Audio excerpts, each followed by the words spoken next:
Vous apprenez l'anglais très rapidement avec moi parce que je ne vous donne pas des cours d'anglais classiques. I'm not going to be your typical English teacher speaking a lot and you may be studying but you don't feel like you're learning anything. Non, ce n'est pas ça mon approche. Ce que je vous offre au fait, ce sont des cours d'expression orale. Donc, qu'est-ce que ça signifie concrètement? C'est que nous mettons l'accent sur le speaking et le listening. Je vais vous donner l'occasion de vous exprimer. Vous allez parler dans différents contextes. On va vaincre ce qu'on appelle la timidité linguistique. Je dis on parce que je fais partie du process. Je suis là avec vous pour vous accompagner à chaque étape. Et donc, vous allez faire l'effort d'exprimer des idées, même avec le petit niveau que vous pouvez certainement avoir. C'est comme ça que vous allez enrichir votre vocabulaire et qu'en contexte, le contenu de la formation va s'ajuster parce que c'est sur la base de vos limites, des fautes que vous faites, que je vous propose du contenu. Par exemple, si vous avez un véritable problème avec les temps verbaux, nous allons travailler sur les temps verbaux, spécifiquement les aspects qui vous bloquent lorsque vous vous exprimez à l'oral.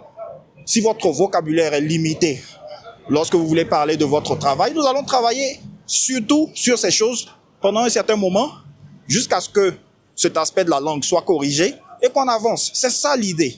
C'est-à-dire le contenu est dynamique et surtout axé sur le speaking. L'anglais, ce n'est pas une matière qu'on étudie. C'est un outil de communication. Donc, lorsque vous suivez cette formation, vous êtes en train d'apprendre à parler l'anglais. Vous n'êtes pas en train de suivre des cours d'anglais classiques. Ça, c'est très important. Et en ce qui concerne le temps de pratique, qui est essentiel, si vous me suivez habituellement, j'en parle souvent, il est important d'avoir une certaine implication dans la formation. Au-delà des heures de cours, je vais vous donner des heures de cours par semaine, par exemple 3 heures, 4 heures, 5 heures, ça va dépendre de l'offre que vous prenez. Mais il faut avoir un programme de pratique. Il faut être très sérieux dans la pratique pour appliquer les notions que vous apprenez en classe. Et à ce niveau-là, je suis là encore pour vous accompagner avec un outil de pratique qui a été conçu spécifiquement pour vous permettre d'apprendre, de vous plonger dans la langue autant de temps que vous le souhaitez en cours de journée. Donc, vous pouvez passer 30 minutes, 1 heure, 2 heures, 3 heures, ça va dépendre de vous. Il y a plusieurs types d'exercices, mais ce n'est pas n'importe quel type d'exercice que vous allez trouver en ligne. Ça a été pensé pour vous aider à développer des aptitudes linguistiques, on va dire naturelles, natural. Speaking, sounding natural when you speak in English. C'est ça l'idée au fait. Donc, vous allez faire des exercices de prononciation, des exercices de listening, des exercices de writing, indirectement, pour évaluer votre spelling et votre listening, mais votre capacité à comprendre pas seulement contextuellement, mais dans les détails, dans les moindres détails. Donc, ce sont des exercices qui ne seront pas toujours faciles, mais c'est comme ça que vous avancez rapidement.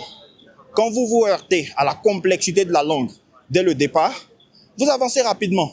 Généralement, je n'utilise même pas des supports qui ont été conçus pour des personnes qui apprennent l'anglais. J'utilise des supports où vous allez entendre des natifs parler directement, comme ils parlent l'anglais. C'est ça. Même si vous allez aux États-Unis avec le niveau 0 et que vous êtes en contact avec des Américains, vous allez apprendre très rapidement si vous faites l'effort d'essayer de comprendre ce qu'ils disent et voilà, de mettre en pratique les choses que vous apprenez en contexte. C'est ça l'idée.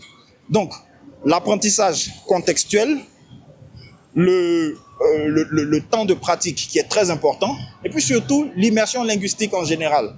Donc, ce sont des cours d'expression orale, je le souligne. Si vous êtes intéressé et que vous voulez sérieusement apprendre l'anglais sérieusement, vous savez ce qu'il y a à faire. Reach out.